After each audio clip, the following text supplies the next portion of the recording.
Jefferson Garobi, a origem do Jefferson. O Jefferson é um menino que nasceu em 1964, na cidade de Astorga. Posso dizer que foi com muito orgulho que nasci na casa da minha avó, da avó de Zulina, que além de benzedeira era uma parteira. E ela que fez o meu parto, apesar do parto ter sido muito difícil. Eu e minha mãe quase morremos no parto. Eu sei que me contam de que chegou uma hora lá que o troço não ia nem para frente nem para trás e a coisa estava complicada. Correram para buscar o médico na cidade. Naquela época ainda não era tão usual ter o filho em hospital. E o médico, quando chegou, eu já tinha nascido. Mas minha mãe disse que eu nasci com a cabeça parecia um ovo, bicudo mesmo, de tanta dificuldade que foi para nascer. E eu acho que talvez por isso seja uma das minhas características, essa coisa do acreditar, do querer, do achar que tudo é possível. Porque já briguei para nascer e briguei bastante. E o menino que sempre gostou de estudar, sempre fui naquele meio caxiazinho, né? Gostava de estudar e tirava notas boas e gostava muito de ler. Lá no Colégio Maria Goretti, onde eu estudei até a 6ª série, tinha uma pequena biblioteca que acho que eu era um dos únicos que ia lá, eu li os livros que tinha. Engraçado que o primeiro livro que eu li foi Marco Polo, As Aventuras de Marco Polo. Talvez levei a paixão pela geografia. E já ainda pequeno, com 9 para 10 anos, eu ainda ia até o Sesc, que tinha logo ali depois da Colombo. Eu morava ali perto do Maria Goretti, que é ali na Rua Mandaguari. Atravessava a Colombo, né? Ia lá 1, 2 vezes por semana, tinha uma tarde toda, ficava lendo ali, sem ninguém mandar, gostava, né? Lembro que pedi uma enciclopédia Conhecer para o meu pai, devorei a enciclopédia. E morava perto da escola, morava na mesma rua e engraçado que chovia, e quando chovia a professora pedia para não ir e tal, e eu era um dos únicos penteiros que ia. Ela ficava pé da cara, porque aquela coisa de estar chovendo e tal, e eu sei ir lá na escola e realmente eu gostava muito de estudar e não queria ficar em casa, né? E sempre fui assim, uma espécie de líder na sala. Gostava de organizar a turma, ia falar com a diretora, organizava as festinhas, montava comitê de formatura, então sempre estava meio que no sangue organizar a turma ali, né?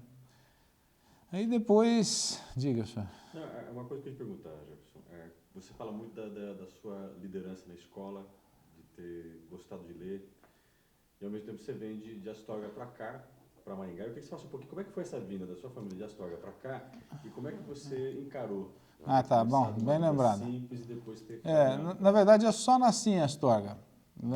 Era para ter nascido, na verdade, em Porecatu, que meu pai era chefe dos armazéns gerais da AGEF, que é a antiga rede de armazéns federais, né, que guardava todo aquele café. E ele estava respondendo pela unidade de Porecatu. E aí, como minha avó morava em Astorga, minha mãe foi para lá para me ganhar. Depois que ela teve o bebê, mais uns dias, a gente morou ainda, acho que uns 6 meses em Porecatu. Aí o meu pai foi transferido para Maringá e ele assumiu um cargo melhor, daí era inspetor da região inteira, então ele viajava muito e tal. Mas de tal sorte que eu posso dizer que sou um maringaense praticamente nato, só nasci em Astorga e toda a minha vida morei aqui em Maringá. Quantos irmãos, Jefferson? Somos em 4 irmãos, eu sou o mais velho, depois vem a Giane, tem 2 anos a menos, eu tenho 38, ela tem 36, vai me xingar, mas tudo bem. O Guto tem 34 e o Francisco, que tem 15 anos a menos que eu, tem 23. Né? Um pouco da tua adolescência, porque você era um líder de escola. Essa liderança deve ter crescido com o passar do tempo. Como é que você foi sentindo que a liderança estava um pouco no teu sangue? Eu sentia porque quando eu tinha que organizar alguma coisa, eu tinha uma certa facilidade em organizar a turma, sistematizar. Eu acho que eu sempre fui um bom sistematizador. Eu lembro que na 7ª série a gente queria fazer uma comissão de formatura e ninguém conseguia fazer. Aí eu fui lá, conversei, e eu sempre me dava muito bem, sempre fui de conversar, de fazer amizade, e tinha 3 7ª séries. Aí eu fui falar com os caras das outras 7ª, peguei o líder de cada sala, articulei, e a gente daí fazia um esqueminha assim, dividia a turma em vários grupinhos, e todo dia o grupo do dia tinha que levar cada um prato para vender. Então, levava um pudim cortado em 20 pedaços, o outro levava 10 pastéis, o outro levava não sei o quê, e a gente vendia. Vendia pertinho da cantina, o cara da cantina ficava puta, cara, mas nós fazíamos um dinheirinho legal. E eu lembro que nós fizemos uma grana veiaca, porque todo dia alguém levava um prato e demorava aí 2 meses, 1 mês e pouco, para o cara voltar a levar de novo. Então, no final do ano tinha uma graninha legal. E nessa época eu convenci a diretora da escola, ela ia fazer uma quermesse, eu estudava no CAP depois, né, na 7ª série, que é o colégio dentro da universidade. Eu estudei até a 6ª no Maria Goretti, e depois da 7ª e 8ª eu estudei no CAP, que é um colégio dentro da universidade, que agora chama CAP, né, Centro de Aplicação Pedagógica. E a diretora era muito minha amiga, a professora Maria Olga, né, que eu gosto muito dela, né, e eu lembro que eu falei, professora, a senhora vai fazer a quermesse? Não tinha tradição de fazer quermesse, e no Maria Goretti já tinha, né. Eu falei, olha, vamos fazer o seguinte, eu entro com toda a mão de obra, como se já não fosse trabalho de graça. Então eu negociei com ela toda a mão de obra e pedi 20% do bruto. E ela topou, e foi uma beleza, né? Eu forneci toda a mão de obra e entramos com 20% do bruto. Mas aí eu falei, bom, já que nós vamos dar mão de obra, 20% do bruto, mas a senhora então me dá, deixa eu fazer a sinhazinha. Aqueles concursos sinhazinha. E ela deixou, falou, então só me dá o stencil e o mimeógrafo, né? E aí o papel.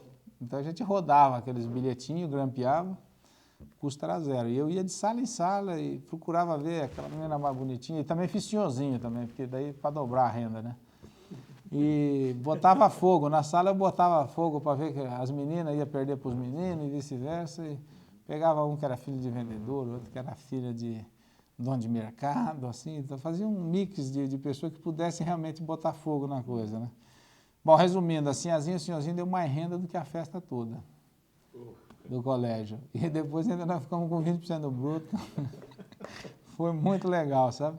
A única coisa que eu tenho um amigo, que é como se fosse um irmão meu, que era o Rogério.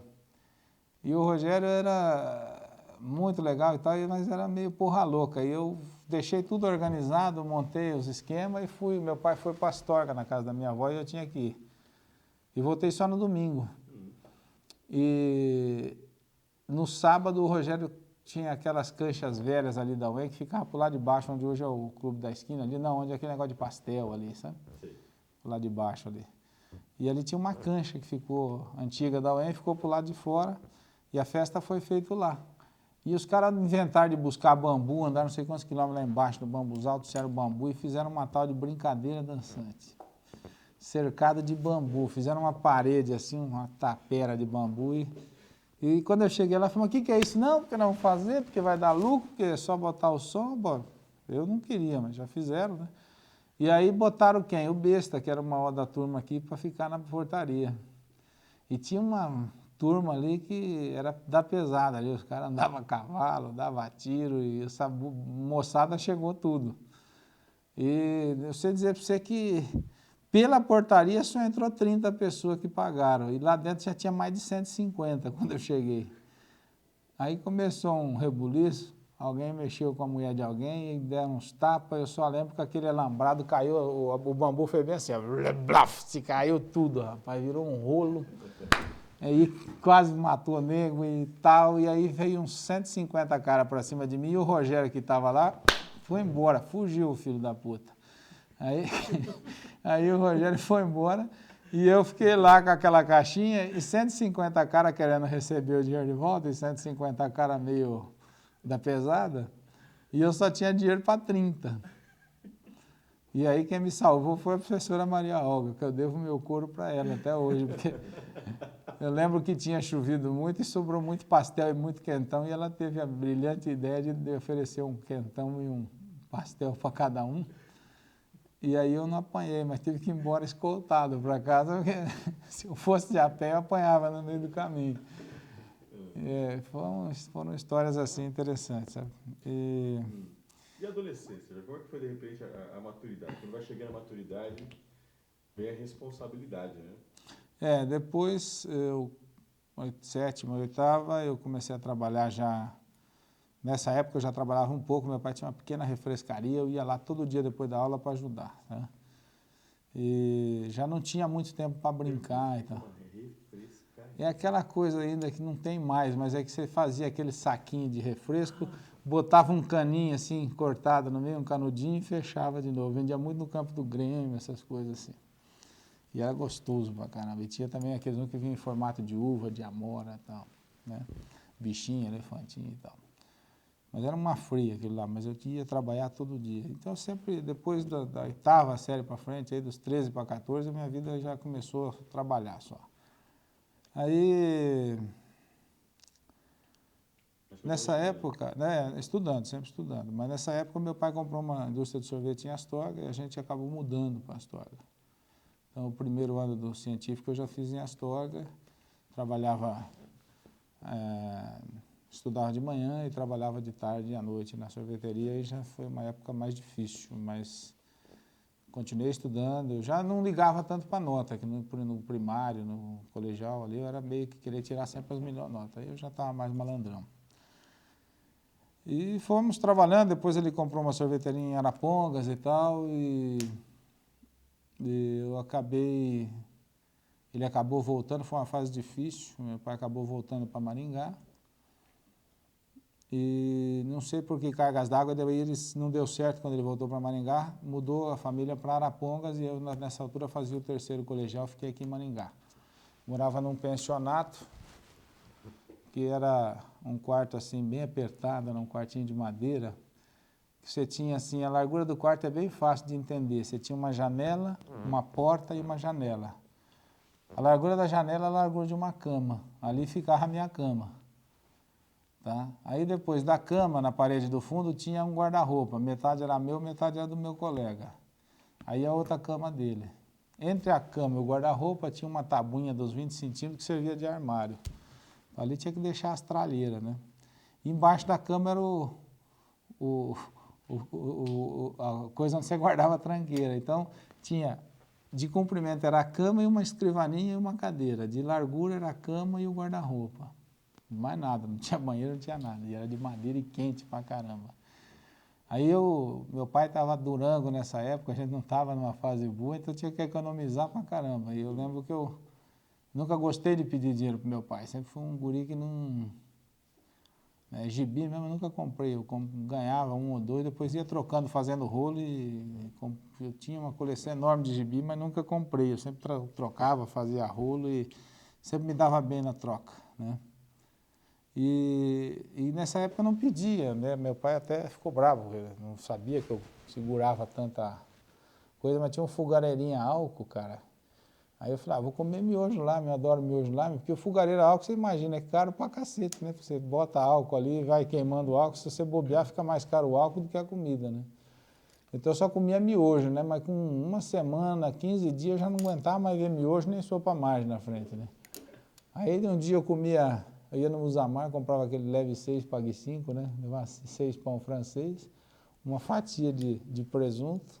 Nessa época eu emagreci pra caramba, né? O dia que eu estava enojado, eu comi um melão, e aí foi. Quanto tempo? Uns 6 meses, mais ou menos. Foi o segundo semestre, vamos dizer assim, do terceiro ano. Isso deve ter sido em sétima, oitava, 81, por aí, 80. 80, 81, porque em 82 a gente já voltou daí para Maringá para montar o supermercado. Nessa época... 80. Nessa época é engraçado porque o bebedouro de água gelada não tinha geladeira, nem pensar no quarto. Então tinha um bebedouro que era longe, lá embaixo, tinha que descer e tal. Então de noite me dava aquela sede, aquele calor insuportável, não tinha nem um ventilador no quarto, sabe? Então era foda dormir. Eu chegava de noite do colégio, era duro para dormir. Aí eu pegava um canecão de água, enchia o canecão e metia um prato em cima e deixava um daqueles house preto, extra forte, né? Quem aguentava tomar aquela água quente? Então eu chupava 2 house assim de madrugada quando me dava aquela sede, e daí eu tomava água. Então eu falo até hoje que eu adoro house porque é geladeira de pobre, né? Porque na verdade não gelava, mas queimava a garganta, né? Ficava tão forte aquele troço, que eu tomava água, estava impressando de descer geladinha, porque eu tinha uma preguiça danada de descer lá embaixo, né? Mas foi bom, porque aprendi a dar mais valor nos pais, na mãe, e aprendi a ser um pouco menos bagunçado do que eu sou ainda, né? Quando eu comecei a aprender a arrumar roupa, cuidar um pouco da aparência e tal, porque você desgarra da mãe, né? Então foi bom, devia ter 17 anos nessa época, tive que me virar um pouco sozinho. E depois dessa fase, Jefferson? Essa fase era dura, porque eu ficava a semana inteira estudando e depois, durante o dia, estudava, ou ia fazer algum esporte e tal. E à noite eu ia estudar, não conseguia arrumar emprego, eu ficava muito sozinho. Então, a sorte que eu sempre gostei de ler, eu lia muito. E aí, sábado cedo eu já ia para casa, e eu trabalhava o sábado o dia inteiro, domingo o dia inteiro na sorveteria e voltava na segunda. Então, era meio... Quando isso acabou? Como é que foi a outra fase pós isso? A outra fase pós isso foi quando eu terminei o colégio no final do ano, eu fiquei mais uns 3 meses em Arapongas, aí meu pai já mudou para Maringá para montar o nosso supermercado, que foi em maio de 82. Já era o São Francisco? Já era o São Francisco. Como é que foi a trajetória do São Francisco? O São Francisco começou com o meu pai e o meu tio, que eram sócios na sorveteria, eles queriam montar um ramo que não dependesse da sazonalidade do clima, né? No inverno eles passavam muito apertado, porque meu pai não fazia muito planejamento, então comprava muita matéria-prima e tal. Chegava no final do verão, a gente sempre passava apertado no inverno, então eles estavam enjoados já, e o ramo realmente é complicado. Aí ele queria montar um supermercado, que sempre foi o sonho dele, né? Meu avô já tinha tido comércio, meu pai tinha tido transportadora, e o meu pai sempre foi um grande comerciante, né? Foi o meu professor aí na área de comércio. Imagine que há 30 e 20 e poucos anos atrás, o meu pai já fazia o que muita gente não faz hoje, em atendimento, atender bem o consumidor. Naquela época, se um cliente derrubasse um pote de azeitona no chão, além de ser cobrar, era perigoso bater nele, né? Então, meu pai não vai cobrar, deixa, e sempre atendeu bem, né? Então, ele tinha essa visão de montar um comércio e comprou umas gôndolas usadas no mercado, acho que é o do Supérola, lá de Arapongas. Foi comprando um pouquinho de estoque aqui, um pouquinho de estoque ali, foi guardando, juntou o dinheirinho que tinha, vendeu um caminhão, construiu o prédio, lá onde a Avenida das Palmeiras, onde foi nossa primeira loja.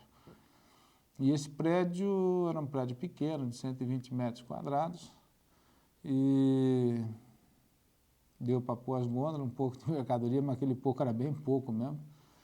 Engraçado que a gente, quando foi trabalhar lá, nós que pintamos o prédio, sabe? Pintamos com cal ainda, que não dava dinheiro para comprar tinta, e terminamos o reboco, pintamos, arrumamos. Eu lembro que a gente dormia lá mesmo, levava uns colchões e trabalhava de dia, de noite, de madrugada, para abrir. Sempre a família junto? Sempre, é. O Guto era mais molecão, mas já ajudava também. O Guto devia ter uns 12 anos. E a Jane já ajudava bem. Minha mãe também. Aí ele levava o Francisco, era pequenininho, levava o bicho num coxinho, lá num chiqueirinho, largava ele lá no meio, vamos meter a ripa, né?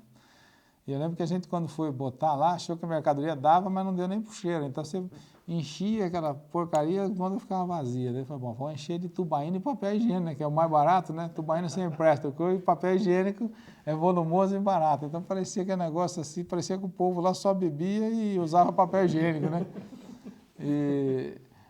E foi uma dificuldade, rapaz. Aí, sorte que tinha um cara lá, o Miguelzinho, que era amigo do meu pai, Miguel do Balão. Ele era meio louco, vendeu um caminhão de mercadoria fiado para o meu pai, e aí foi. Começamos a rodar devagarzinho, em cima de crédito, com muita dificuldade. E no começo era só eu, o Guto, a Jane, o meu pai e mais um menino que fazia entrega. Esse era os funcionários do mercado? Era só nós. Aí logo uma semana depois precisou de um menino para ajudar a fazer a entrega. E a gente abria de domingo a domingo, feriado, Ano Novo, Natal, Sexta-feira Santa. Só não abria mesmo naquela época no dia da eleição, porque os caras não deixavam, senão abria, né? E era uma época difícil. Logo depois meu pai, no começo, fazia as compras, também ficou meio doente, então eu tinha que pegar 4h30 da manhã e ia para o Ceasa. E tinha que estar lá antes das 7, porque eu tinha um vizinho meu que tinha mercado lá, que era o cara mais forte, ainda tinha que abrir ele 15 minutos antes que ele para vender pão e leite. Então, Se ele abrisse às 7, eu tinha que abrir 15 para 7. Eu tinha que fazer tudo e chegar cedo, descarregar a Kombi e abrir a loja. Né? Mas eu pergunto, você tem uma experiência de família com trabalho muito forte, né? De vitórias, decepções.